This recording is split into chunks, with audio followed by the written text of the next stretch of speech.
Magandang araw sa inyo lahat. Ako nga pala si Lang William Christopher Fernandez, isa akong costume maker.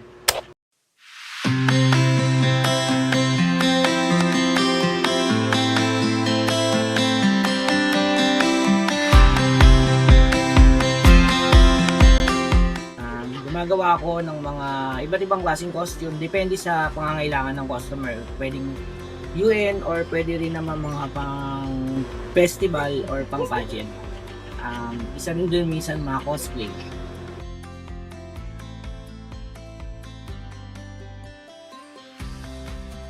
Bali natuto kong gumawa ng costume mga 2005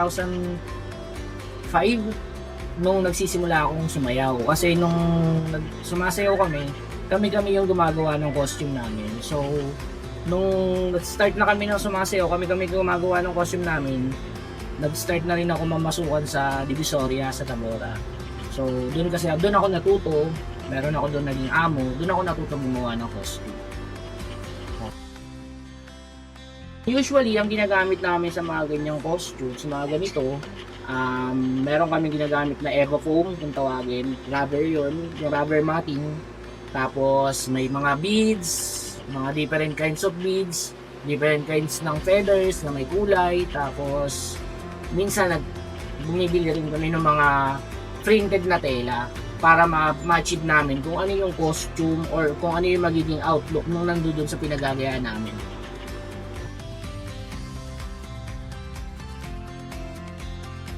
Gano'n po katagal gumawa po ng mga costume po namin? Bali kasi, depende kasi, pero ang pinakamatagal na talaga paggawa ng costume, maaabot siya ng 1 week.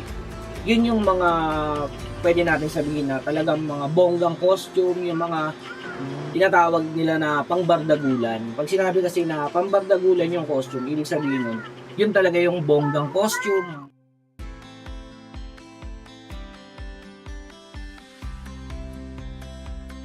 Pinakamahirap lang talaga na kalaban namin pag gumagawa kami ng costume is yung panahon.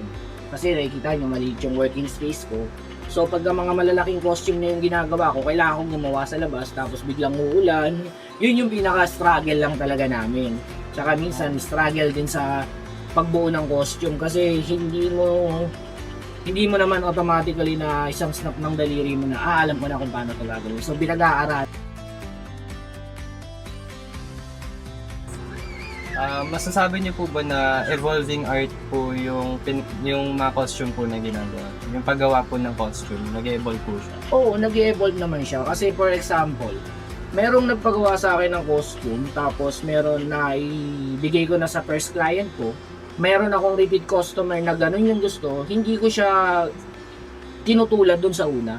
Nilalagyan ko siya ng enhancement para hindi magkaroon ng similarities yung dating costume sa bagong costume na ginawa ko. Although magkapareha sila ng pero merong mga details, small details lang naman or let's say mga ibang details na nabago.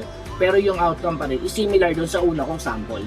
Masasabi niyo po ba na na-enjoy niyo po yung ginagawa niyo po? Oo naman, enjoy ko naman. Kasi siya pwede natin sabihin pigaan ng utak.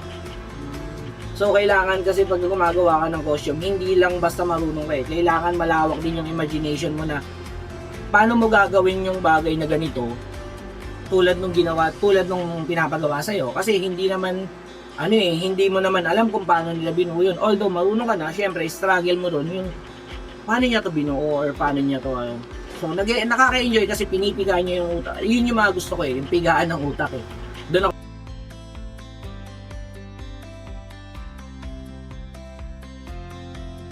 Last question na po. Ano pong mensahe na isipaiwatig niyo po sa mga bagong artista po tulad niyo? Siguro tulungan kasi ngayon hindi na uso hindi nangyayari yung nagkakaroon ng siraan sa base ron sa napapansin ko sa pinagmamarketan namin kasi online marketing lang kami. So may mga bagong possible na naninira ng naninira ng ibang tao na para sa kanila magpagawa, sisiraan nila. So dapat ganoon, tapos tulungan lang. Tapos iwas na lang din siguro sila sa mga scammer. Ayun lang naman po yung mga katanungan po namin. Salamat po.